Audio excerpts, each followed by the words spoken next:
নমস্কাৰ ছাত্ৰ ছাত্ৰীসকল ইউকেএম ষ্টাডিলৈ তোমালোকক স্বাগতম জনাইছোঁ। আজি আৰু এটা নতুন ভিডিঅ' লৈ তোমালোকৰ আগলৈ আহিছোঁ। আজিৰ এই ভিডিঅ'টোত তোমালোকৰ কাৰণে লৈ আহিছোঁ অষ্টমমান শ্ৰেণীৰ সমাজ বিজ্ঞানৰ যিটো ইতিহাস খণ্ড আছে তাৰ নৱম পাঠ অৰ্থাৎ প্ৰথম পাঠ ইয়াত ইতিহাস খণ্ডৰ। এটা তোমালোকৰ ফাৰ্ষ্ট ইউনিটত থাকিব নব্য ধৰ্মীয় ভাৱধাৰাৰ উত্থান। আজি তোমালোকৰ এই পাঠটোৰ যিখিনি অনুশীলনী প্ৰশ্ন উত্তৰ আছে ইয়াৰ লগে লগে এই পাঠৰ তোমালোকৰ কাৰণে অতিৰিক্ত কিছু প্ৰশ্নও লৈ আহিছোঁ। গতিকে তোমালোকৰ এই ভিডিঅ'টো বহুত কামত আহিব। তোমালোকে ভিডিঅ'টো লাইক আৰু শ্বেয়াৰ কৰি দিবা আৰু যিসকল নতুনকৈ আহিছা মোৰ চেনেলটো ছাবস্ক্ৰাইব কৰি দিবা। গতিকে বলা আমি আজিৰ ভিডিঅ'টো আৰম্ভ কৰোঁ। প্ৰথমতে আছে চমু প্ৰশ্নোত্তৰ। প্ৰথম প্ৰশ্নটো আছে ভাৰতত কেতিয়াৰ পৰা ভক্তিবাদ আন্দোলন আৰম্ভ হৈছিল? ভাৰতত অষ্টম শতিকাৰ পৰা ভক্তিবাদ আন্দোলন আৰম্ভ হৈছিল। কবিৰে ৰচনা কৰা ভক্তিবাদৰ কবিতাসমূহক কি বুলি কোৱা হৈছিল? কবিৰে ৰচনা কৰা ভক্তিবাদৰ কবিতাসমূহক দোহা বুলি কোৱা হৈছিল। ৰামচৰিতমানস কোনে ৰচনা কৰিছিল? ৰামচৰিতমানস তুলসীদাসে ৰচনা কৰিছিল।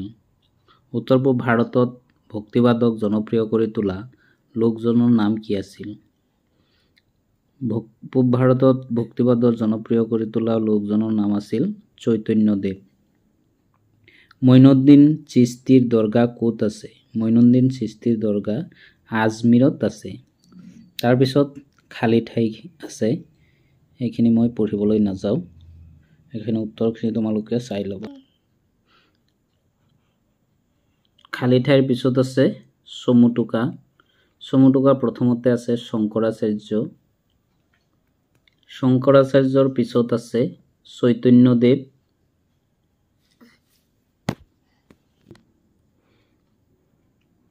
চৈতন্যদেৱ তোমালোকৰ সৰুকৈ দিয়া হৈছে যাতে মুখস্থ কৰিব সুবিধা হয়। নম্বৰ 2 নম্বৰ বা 3 নম্বৰ থাকিব। তাৰপিছত আছে কবিৰ।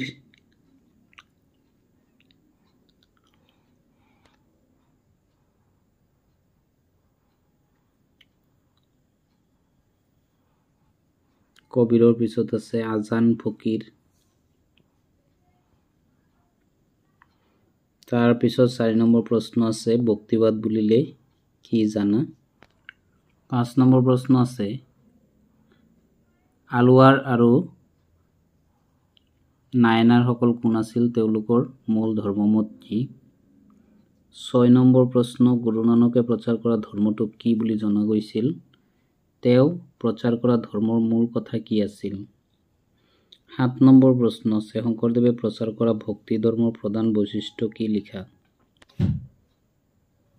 8 নম্বৰ আছে ভাৰতবৰ্ষৰ সামাজিক সাংস্কৃতিক দিশত নব্য ধৰ্মীয় আন্দোলনৰ প্ৰভাৱ সম্পৰ্কে চমুকৈ লিখা। এইটো প্ৰশ্ন কিন্তু প্ৰায়ে পৰীক্ষাত আহি থাকেই, তোমালোকে এই প্ৰশ্নটো ভালদৰে চাব লাগিব। এই 8টাই আছিল মুঠ অনুশীলনী প্ৰশ্নোত্তৰ। এতিয়া এই পাঠৰ কিছু তোমালোকৰ দৰকাৰী অতিৰিক্ত প্ৰশ্ন মই লিখি উলিয়াইছোঁ, সেইখিনি তোমালোকে চাবা। প্ৰথম প্ৰশ্ন আছে ভক্তিবাদ কি? তাৰপিছত চুফীবাদৰ জন্ম কোনে দিছিল? ভাৰতত নব্য ভাৱধাৰাৰ উত্থান কেতিয়া হৈছিল? ভক্তি আন্দোলন বুলিলে কি বুজা? ভক্তি আন্দোলনৰ মূল বিষয়বস্তু কি আছিল? বৌদ্ধ ধৰ্ম আৰু জৈন ধৰ্মৰ প্ৰৱৰ্তক কোন আছিল? এই ধৰ্ম দুটাত কিহৰ ওপৰত জোৰ দিয়া হৈছিল? এইটো দুইটাৰ পৰা এটা কুৱেশ্যন আহিয়েই থাকে, বৌদ্ধ ধৰ্ম নহ'লে জৈন ধৰ্মৰ প্ৰৱৰ্তক। তাৰ পিছৰ প্ৰশ্ন আছে দাক্ষিণাত্যৰ তামিল ৰাজ্যত কোন দুটা সম্প্ৰদায়ে ভক্তিবাদৰ সূচনা কৰিছিল? আলৱাৰসকল কোনপন্থী আৰু নায়নাৰসকল কোনপন্থীৰ লোক আছিল? আলৱাৰসকলক কিয় ভক্তিবাদৰ বাটকটীয়া বুলি ক'ব পাৰি? তাৰ পিছৰ প্ৰশ্ন বৈষ্ণৱ ভক্তি ধৰ্ম প্ৰচাৰ কৰা আচাৰ্যসকলক ভিতৰত কোন আছিল? বেদান্ত দৰ্শনৰ অদ্বৈতবাদৰ প্ৰতিষ্ঠাপক কোন আছিল? ৰামানুজনৰ জন্ম কেতিয়া হৈছিল আৰু তেওঁ কি ভক্তিত ওপৰত গুৰুত্ব দিছিল। উত্তৰ ভাৰতত ভক্তিবাদ পোনপ্ৰথমতে কোনে প্ৰচাৰ কৰিছিল? তেওঁৰ ইষ্টদেৱতা কোন আছিল? স্বামী ৰামানন্দৰ মত কি আছিল? ৰামানন্দৰ অনুগামীসকল কি নামেৰে জনাজাত? এনেকৈ আছে প্ৰশ্ন। মই গোটেই ক'ব গ'লে বহুত দীঘলীয়া হয় ভিডিঅ'টো।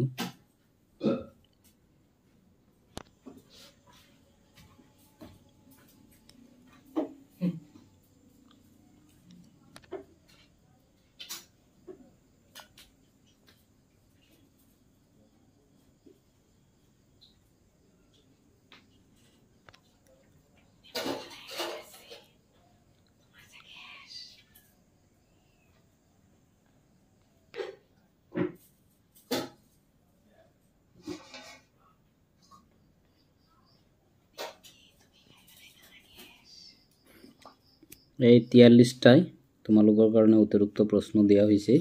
এইখিনি ভালদৰে পঢ়িবা, লগতে এই পাঠটো ভালদৰে পঢ়িবা, তেতিয়া তোমালোকে সব প্ৰশ্ন কৰিবলৈ সক্ষম হ'ব। আজিৰ ভিডিঅ'টো এইখিনিতে সমাপ্ত কৰিলোঁ। আশা কৰিছোঁ আজিৰ ভিডিঅ'টো তোমালোকৰ কাৰণে বহুতেই লাভজনক হ'ব। আৰু যিসকল মোৰ চেনেললৈ নতুনকৈ আহিছা, মোৰ চেনেলটো ছাবস্ক্ৰাইব কৰি দিবা আৰু বন্ধুবৰ্গৰ ওচৰত শ্বেয়াৰ কৰি দিবা।